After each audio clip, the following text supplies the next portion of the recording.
just before dawn, Southern California, which is where I'm currently parked in my home, aka my little minivan, which I'll give you a tour of when it gets a little lighter.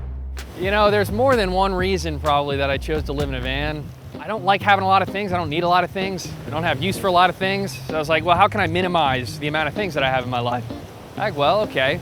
If I lived in a vehicle, you know, I wouldn't have to buy furniture or anything like that. And that seems like a pretty simple way to live. LA, as you guys may be aware of, is incredibly expensive. There's no way I'm gonna try to rent a place, you know, in LA, you know, working menial jobs and be able to support that right now. So I was like, well, if I live in a van, you know, I cut out that rent, you know, any money I make, I can put towards, you know, other things and excursions, seeing stuff, checking out, you know, local areas or whatever, so. A question I get asked a lot is where I sleep at night. If I'm covering ground, like on an interstate, it's pretty easy. You go to a rest stop, that's what they're made for, or a truck stop. Pilot, Flying J, Loves, I'm kind of partial to Loves, I like the color scheme. They're almost never gonna kick you out unless they have signs posted that you can't stay there overnight.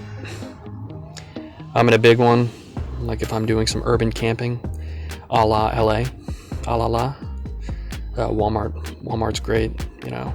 I like to buy something, fair trade, but you know, they might even almost advertise it that you can stay here overnight. And here I am living in a van and I don't even have a name for it. So I came up with one. Mary, Sweet Mary actually, that's the full name, Sweet Mary. Even though we're long past our maiden voyage, you gotta christen it. So, just like John Paul Jones probably did, I have a mini bottle of vodka and a USB cord. Let's christen her. But, nonetheless, christened. We fulfilled the spirit of the event.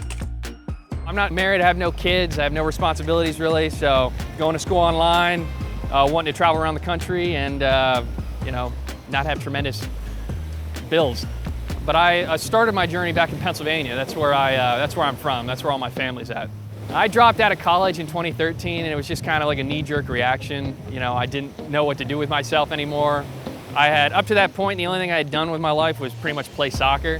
And now all of a sudden I dropped out of school with no skill sets and I was like, well, now what? You know, and I had college debt too, so I figured, you know, the best thing for me to do might be join the military.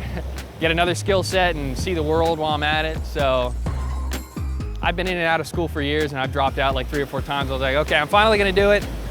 I say I'm finally gonna do it. Now here I am, I dropped out again to come do this, but I literally have 5 weeks left and I was like, well, you know what, whatever. I'm probably not gonna get this opportunity again. I can go back to school later on. It will be in business administration. So, and I probably won't do anything with it, but I wanted to get it done anyways. Actually, I'm using that as a benchmark, as a kind of like a measure for success for me. If I ever fall back on my degree, I know I failed in life. Getting a couple more hikes in before I have to trade in for my sea legs. Absolutely beautiful morning.